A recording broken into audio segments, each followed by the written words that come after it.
கிரிவலம் போகலாமா? ஆமாம், திருவண்ணாமலை கிளம்பிட்டோம். எக்ஸ்பெக்டே பண்ணலை, சடனாக பிளான் பண்ணி சடனாக கிளம்பிட்டோம். நல்லா இருந்துச்சு. எங்களை கைட் பண்ணி எங்களை பத்திரமா கூட்டிகிட்டு போகிறதுக்கு அன்எக்ஸ்பெக்டடாக ஒருத்தவங்க வந்திருந்தாங்க. யார்னா நம்ம மிஸ்டர் மூணு.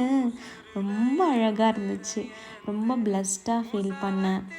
நான், அம்மா, சித்தி 3 பேரும் வந்துட்டு கிளம்பிட்டோம் ஒசூர்லேருந்து.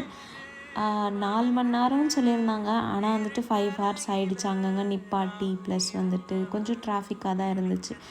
ஒரு வழியாக ரீச் ஆகிட்டோம். ஒரு 10:30 போல் ரீச் ஆனோம். போன உடனே வந்துட்டு மான் எல்லாமே பார்த்தோம். நல்லா இருந்துச்சு. கூட நம்ம மிஸ்டர் மூணு வேறு இருந்தாங்களா, ரசிக்காமல் இருக்கவே முடியல.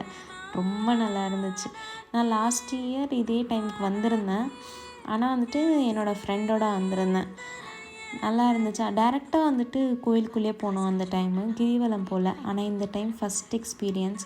ரொம்ப நல்லா இருந்துச்சு கிரிவலம் போகிறதுக்கு. நடந்து ஒரு வழியாக போனோம். ஆனால் எங்கேஜிங்காக இருந்துச்சு. எதுவுமே வந்துட்டு டயர்ட் ஆகுற மாதிரிலாம் எதுவுமே இல்லை. போக போக வந்துட்டு ஒவ்வொரு லிங்கம் வேறு வச்சுருந்தாங்க. சாமி கும்பிட்டு எங்கேஜிங்காக பீப்புள் வேறு வந்துட்டு இருந்ததுனால வந்துட்டு எங்களுக்கு கஷ்டமே தெரியலை. ஒரு வழியாக 14 kilometers முடித்து ராஜகோபுரத்தை பார்க்கும்போது ஒரு பீஸ்ஃபுல்லாக இருந்துச்சு. எல்லாமே நல்லா தான் நடக்கும் அப்படின்ற ஒரு ஃபீல் நல்லா இருந்துச்சு.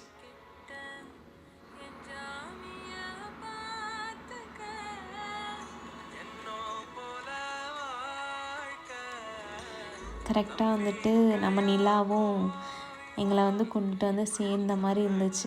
நல்லா இருந்துச்சு. சூப்பராக இருந்துச்சு. ஒரு வழியாக எல்லாமே முடிச்சுட்டு கிளம்பிட்டோம். See you in the next vlog. Bye bye.